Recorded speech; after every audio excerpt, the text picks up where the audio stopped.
reading and everything, you can name it. European have no history prior to 700 BCE.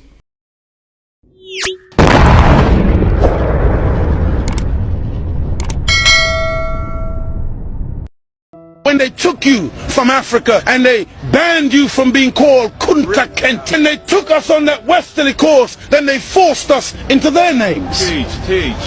And they called us Smith, Jones, Robinson, Green, Brown, Hogg. A black man called Mr. White. And when we go to China, and we put our passport down, and the Chinese immigration control official looks at that passport and he sees Mr. White, he expects to see a white man. And when he sees the black man, he says, uh-oh, this man doesn't know who he is. But many of us as black people today, we're very foolish people. Right. Because we don't understand why another man gives you his name. Because when he gives you his name, the giving of another's name denotes possession. It means he owns you. As long as you're walking in another man's name, he knows he owns you.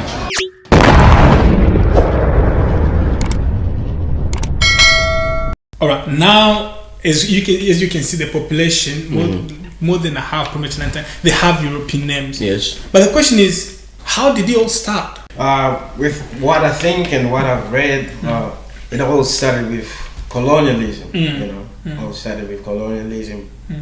So mainly Europeans, and when it was that period of the scramble for Africa. So I think what they did is they use also Christianity as a weapon to lure people into changing their names and all that. And I can say it was forced upon, like people didn't choose before people didn't choose the names, so it was forced upon them. Like, you know, they'll tell you, for you to be like a good Christian, you have to change your name. Your name doesn't sound right, or it sounds bad. Because what I think, it sounded bad to them because they didn't know the meaning. They didn't know how to pronounce the name. So they're like, oh, maybe your name doesn't sound right, or it's connected maybe to voodoo and stuff like that. They let people in, and people believe that. And some that couldn't take the names, they had to beat them, like torture them bad until they changed the names.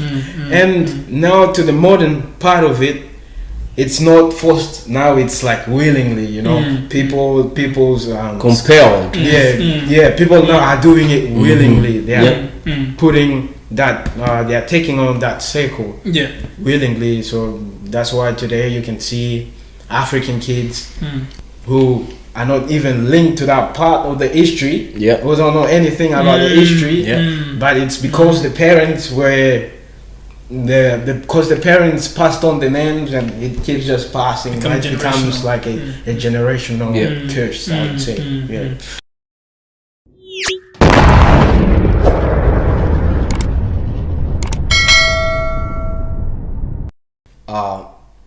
In order to conquer a people, you have to take away their culture, their identity of who they are, their spirituality. Once you demonize that, once you destroy that, now you have a vessel. You have something you can use for anything. Because without your culture, without your spirituality, without your identity, you are nothing. You're lost. In Swahili they say, mkatamila ni mtumwa. Like when you reject your culture, when you reject your tradition, you are a slave. You are dead. Everybody know that quote, that African quote. So this explains everything. It explains why Europeans felt the need to impose their names on us, to impose their culture on us. Remember during slavery, when a slave master owned slaves, so they will be called by the slave's master's name. This means ownership. It means that I own you. So if you have my name, I own you. Wherever you go, whatever a slave would run to, they will be captured and they will be sent back to the slave master, because it means they were owned by that slave master. They became a private property of that person. This is how names happened. It wasn't fun. It wasn't cool. It wasn't cute. It was a form of ownership. And so during colonialism, it was the same. When slaves, when we were under colonialism, because we were under European colonialism, we were under Belgian colonialism. For instance, Congo, we had to have Belgian names to assume to be owned by the Belgians. So we had to have French names, and this was forced upon us. It wasn't fun. I'll give you an example of the hand chopping of Congolese people. Most of this, of course, was because some of the Congolese people did not meet the work, that we could not satisfy the need of Belgium. But other part was most of the hanging and lynching that happened. It was because most of our ancestors resisted taking on this name. Because once you, like I said, mkatamila mtumwa, once you allow someone else's culture into identity, you give up your own. And once you give up your own, literally you've given up on yourself. You've lost yourself. This was, and so people were beaten, cut into pieces, hanged on the cross and trees and every you know, like it was horrible. It was the most inhumane thing that was done on people, so that we could straight away change the names. And people, of course, did give into it. One example one movie that tend to demonstrate how this was done is the movie The Roots. Most of you know the movie by the name Kunta, who is the main character of the movie, and how the slave master would come in the first day and would beat him up, and he would tell him, your name is Toby. And this guy said, no, my name is Kunta Kinte.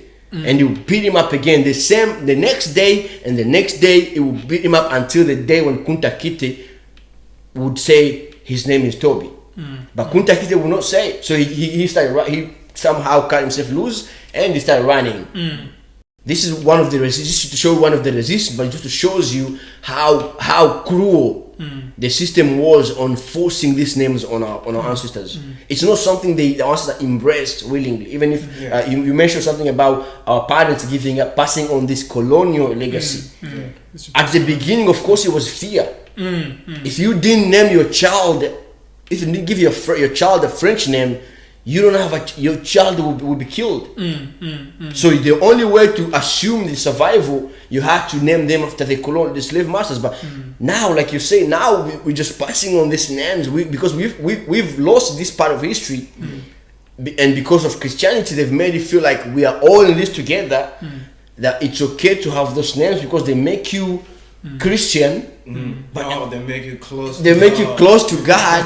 But the truth of the matter is, you are property owned. You are private property of the name. If your name is Patrick, if your name is Jean-Michel, you are private property of Jean-Michel, the French guy. Very good point. You guys mentioned that when you have someone's name, you are their property. So I just want to break to you who's watching. If you have someone else's name, you know what that That's means. no African. And in my traditional language, we say "hiaben hitagira kuya," which simply means someone else's does not give warmth. Afterwards, after the colonial, parents were still giving children these names, which I believe personally is the brainwashing and the mindset of colonial. Someone else's legacy to continue into someone else's land. They have to be a system that is allowing that to continue. Let's talk about religion and education. I'll probably start with the religion, because religion starts before education. Like I said before you break someone, you have to take away everything that makes him him. And once you've taken that away, now you have a robot that you can you can manipulate, you can make it whatever you want to make it. And that's a legacy that we're living up to now. And so colonialism and slavery, the European after taking over the land, which of course they divided among themselves, so without our consent, and then they decided that the only way to destroy us is to destroy our history, our culture. So they had to demonize. They call our ancestors demons. They say that our ancestors didn't even have education at all, that they didn't know how to read and write. These are all lies anyways.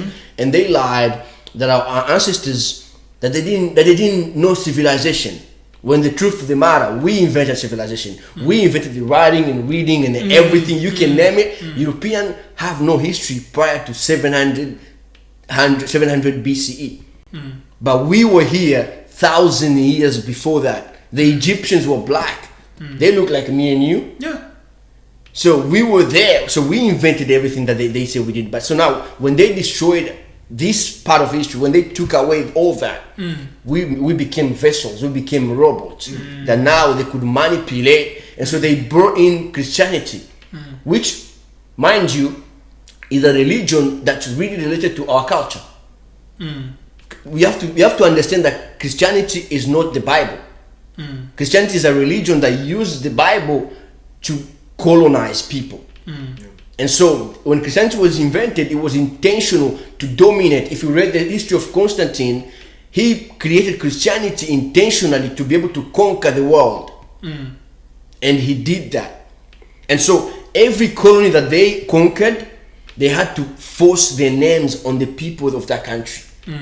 First it was true blood, like we went through, and then once they've already taken the land, they started teaching about their God, about how God would save you, about if you take on this tradition, these names and all these things, this European identity, then you are saved. And so our people, because at first they were scared, secondly, they were given some kind of empty hope. That if they took on this identity, that they will be treated better, because now they will be treated as Europeans.